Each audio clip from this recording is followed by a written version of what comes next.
Hello, and welcome to A Father's Snow. One voice, one strength, all man. As always, we're glad that you took the time out to join us. We ask that you would please subscribe, like, comment. Make sure you hit the notification bell so that you will be notified every time we upload a video. On tonight, we're going to be sharing with you a pre-recorded interview that I had with a dear friend of mine, or shall I say a brother, on the subject of should the church pay musicians to play in their church services. Take a listen, hear what we have to say. We both came out of a Christian home, Christian background, and we both are musicians, okay?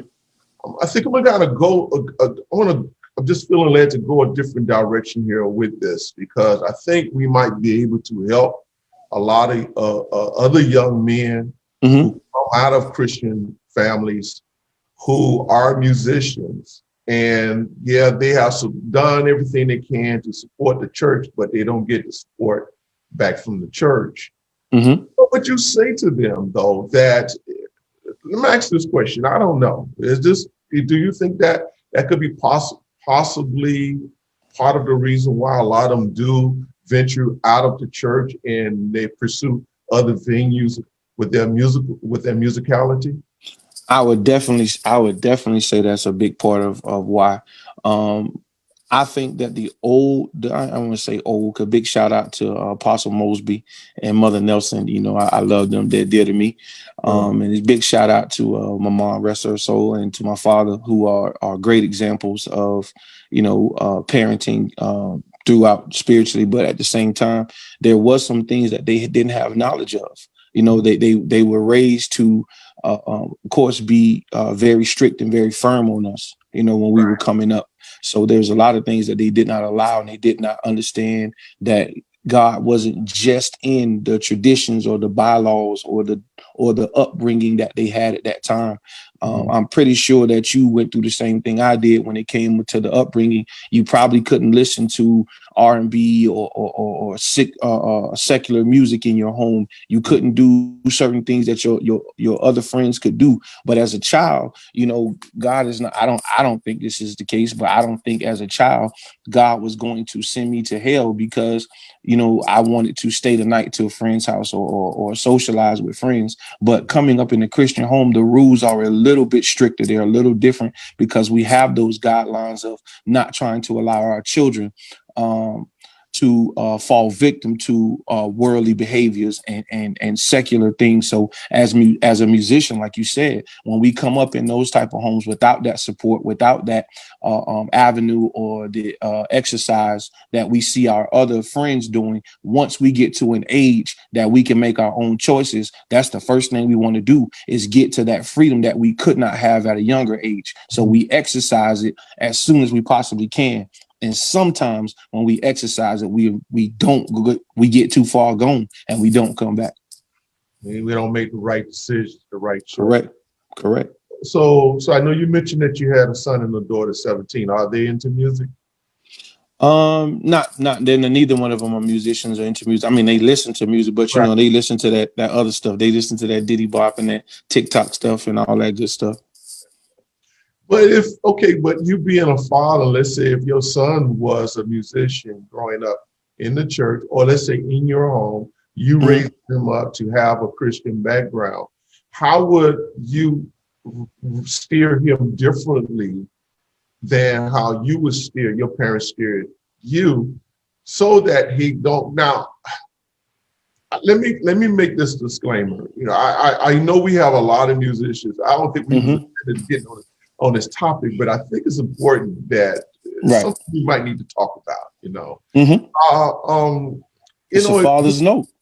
Yeah, yes. Gotta plug it in. Yes. And I want to thank all of our guests on Facebook. Thank you for joining us. Okay. If you have any questions for our guests, just feel free to let us know and we'll pass them on to them. When I was growing up as a musician in my parents' house, now for me, there's this thing they call inspirational music And now let me say this. One thing that I could not do, I could not play, or I had decided as a young man, 15, 16, 17, 18 years old, years of age, that I was not going to take the gift that God gave me and use it for R&B or secular music. But these days, at times, we find that it's very easy for a lot of our young musicians who get their skills, get their craft and everything in the church. And then they go and they use it for other venues of music. Okay. Now, if that's what they chose to do, that's on them. I'm not here to bring any condemnation to anyone, but I was just saying what I chose not to do. Because I could have easily played for two very popular bands down here in Miami back in the 80s, but I chose not to, because you are a beast. Because you are a beast. Because you are a beast. Oh, I'm humble, man. Yes, sir. Yes, sir. Yes, you are a humble beast. Yes, you are. Because I lived in the same block with some of the musicians from Kool and the Gang, and also they kind of intertwined with KC, the Sunshine. And they used to come by the house and hear me playing, and they used to kind of be after me. But anyway, that's in the past. But nevertheless, though, I see that it's happening so much right now with a lot of our very talented musicians. And my whole thing is, if I could just speak honestly, I mean, if that's what they chose to do, fine. But I really prefer that they did right by the gift that they got from God, if that makes sense. You know? I mean, I totally get where you're coming from, and I mean, I'm not as skillful as some others that have come on and gone before me, and those that have come after me. I'm not as skillful as they are, but I too feel you, and I have had that same sentiment as to not to just go play secular music. But however, I do understand, because I am in that window and in that gap between especially in the church, and I know this is not where you want to go, maybe not where you want to go, but I think we got to talk about it. The appreciation of your musicians, it goes, and I think that's why some musicians grow up and they venture off. And I'm gonna answer your question, then I'm gonna jump back to that. If one of my children were to be a musician in this day and age, I would definitely groom them to be a well-rounded musician. I would get them into the schooling. I would get them into the theory of music so that they could understand music completely, not just playing by ear, because that's how a lot of times we're raised in the church. You just get over there, you learn the praise break, you learn to shout, and that's what you learn. And you start to gravitate or learn other things later, but we don't do the whole sit down and this is the C and this is your transpose from, or this is your transition from this note to this, your progressions, and we don't get that. Sometimes it's just, you hit this right here, and you learn how to do this and you learn how to do that, and then when they hooping, then you do this and they teach them like that, and you learn on the fly. So for me, I would teach them to get into music theory so that they can learn the theory of music and they understand music to a greater capacity. Now, after that's your answer to your question. Now, I think these musicians that take off and they go and venture off into other venues is because they feel more appreciated when they. I mean, it's one thing for a young musician to say, okay, here I have this talent, I have this gift, and then the secular world is offering them a salary that they can live off of. Okay. Whereas when they're playing for the church, it's like, okay, what's a great price for a musician? What's a fair price for a musician? It's really the same thing as if they were a carpenter. Whatever the price is for the carpenter in that area, that would be the going rate. That would be the going price. It's no different, and some people like to water down and they say, oh, musicians are not that necessary, but they are. But they are. They're that necessary to a church service. They are. They're that important to ministry. And the fact that more preachers and more pastors and more leaders try to water down how important it is that you have musicians that are greatly anointed and skilled, their skill set, but it's also their knowledge of how they're going to be. Are they disciplined enough to not just come in and just play anything? And are they disciplined enough to sit there and listen to the word of God as well as they play? So let me ask you this. Do you believe, so I guess basically what you're saying is that musicians that play for churches should be compensated for their skill. Compensated, yes, but that's not the only reason they should be compensated. They should be appreciated. That's what I'm saying. And I think that's where it gets twisted, is that because I'm be honest with you, and I'm sure you have had the opportunity too. I've had the opportunity to travel with certain bands when I was younger. And when I traveled with certain bands, there was times where I was making $250 a night, $350 a night, $450 a night, and it's like, okay, cool. But then when I come to the church, and if we can just be transparent, these revivals go on for 4 and 5 days, and then you hand the musicians $25. That's so disrespectful. That's so disrespectful. I'm just saying. I know you know it, bro. I'm just saying, like, their value to be there 4 and 5 nights for a revival is just as important as the guest preacher you had come in, because they're helping him usher in the spirit. They're helping him, get the service to that next level. Just the appreciation is what I'm saying. So as long as they are appreciated. So let me ask you this then. So I'm just asking the questions for clarification. Okay. Maybe not only for myself, but for those that may be watching. Okay. So then let me phrase this question this way. So do you believe that churches should have musicians for hire, or should they be musicians be for hire? That's such a delicate conversation. Okay. Especially being a pastor and a musician. Okay. I'm dedicated to my church. I'm dedicated to my ministry. So I don't necessarily, it was difficult for me to get on salary. I'm going to say that. It was very difficult for me to get on salary, because I'm like, no, I'm part of the church. It's what we do. But at the same time, I'm committed to it. I make the sacrifice. The equipment is not free. It's not cheap. You got to upkeep on the equipment. So at some point, it's like one hand washes the other. Okay. So now, I don't do what I do for money. Okay. And I believe that if you as a musician, and it was, I'm gonna finish this point before I go, because I just thought about another point, something that just came back to my remembrance. I don't do what I do, especially what I do for money, especially if it's a church, if it's a house where I am getting fed spiritually, I'm fed mentally. Okay, because I believe though, or I'm going to even go as far as to say this, I would really rather see our musicians born again, filled with the Holy Ghost, all that stuff. I'm talking about committed Christians. Yeah, committed. But absolutely. They become sons and daughters of the house. Okay. And not do it for money. Now, again, the church shows appreciation, yes.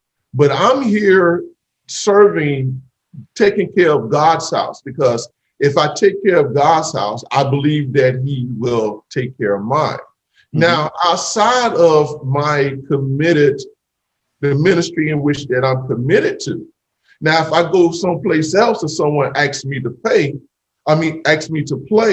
or they need me to fill in for someone or this or that there, okay, so then you know what? Then I can go as far as to say this, that I'm looking to be compensated. My time, my gas and everything should be compensated. But I believe that if you're going to play for a church, even if you are on salary, whatever, it would do me good. I would feel good to know that yes, you're there, but you're not there for the money, but you're Right. there, you're a blessing to their house. You Correct. follow what Correct. I'm saying? I do. Does And that I make totally understand that. I totally understand. And I honestly agree with you. But I think that's one of the biggest things. And let's look at it from this perspective. How many cities in America there, and you know this, I'm sure you can relate to this. How many cities in America that most of the musicians that are playing at these churches are playing at multiple churches on the same Sunday? So you have, so when can you get these musicians to commit to one church when they're playing for 5 to 6 churches a Sunday? That's a difficult thing. I mean, because let's be honest, when the younger musicians are coming up, they're not like Apostle Mosby, where he's going to be patient. And if you don't know your changes, you don't know how to get the service flowing, they're not going to sing, just because and wait till somebody grow up. They're not going to do that. They want somebody that's going to get them to that service, and they're going to expect that skillful musician to come in there and do what he does. But there's a lot of churches, they have young musicians, and they're not patient with them. And again, they're not teaching theory. They're not teaching them anything. They just want you to get over there and play a drive. so? Then I'm not saying that this is what you're saying. Mm-hmm. So, but this is the question that arises from what you're saying. Okay. So is it that some churches bear some blame with this as well? Some churches do what? They bear blame for what is happening with our musicians as well, with a lot of musicians. Yes, I would definitely say so, due to the fact of if we could just be honest here. I think a lot of the things that curve into our households are stemmed from the ministries that we have that either lack, or the conversations that the ministries refuse to have, that the families leave their churches and they go back home and their situations are never changing. So if the church is not afraid to have the ugly conversation and deal with the ugly truths that our families are raised up in and go through and deal with, and then I think some of that stuff will be curved. Because if you're not afraid to have your musician, it's okay for him to be able to play skillful music and jazz and contemporary, and understand the fact that those different elements of music helps that person as a musician learn his skill better. It's not a sin that he's playing jazz or contemporary soft classical music. That's not a sin, and if he learns that, he will be more skillful in his asset. But because the church is so afraid that they're going to lose the musician to the secular world, they refuse to allow them to learn something. But in the ability to lack them to learn, then that keeps them ignorant. But the Bible says, "You have you not to be ignorant." Mm-hmm. Okay. All right. Well, I tell you, I can tell you this, that I love all styles of music. Absolutely, me too. But what I am conscious of is the spirit in which the music that I may be listening to was created. Mm-hmm. If you plays a major part. Okay, because again, music is such a powerful entity in itself, and and it can generate so many different types of emotions and spirits and what have you. And I think that I would even go as far as to say to a lot of our musicians, listen, one of the most important things, though, if you are going to engage or if you are playing for a church, it's very important that you seek the Spirit of God, not only in your life, but in your gifting. It does not be a hindrance to the service or to the flow of the service. Now, I'm not saying that all musicians are going to have that mindset, but that mindset had to come from somewhere, because even you, as you stated, when we were coming up, if you couldn't play both ends, you just couldn't. You couldn't play for the secular world and play in the church as well. Okay. But now it is widely respected. It's okay. Okay. But I'm just going to say, for me in my house, I don't know if I can go with that, okay, because I think it has to be a choice. You need to choose, what you're going to do for God. Because, and I'm not against, let me make this clear. I'm not against what any musician decides to do, okay? Mm-hmm. Because they got to give an account of it for themselves. But I will say this, don't forget who you got it from.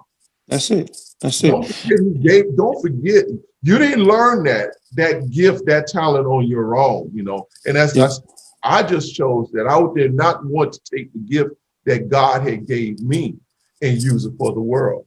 That was my choice. I mean, going back to, and I had started playing as a musician when I was 9 years old. And ever since that time, I've always had that same mindset.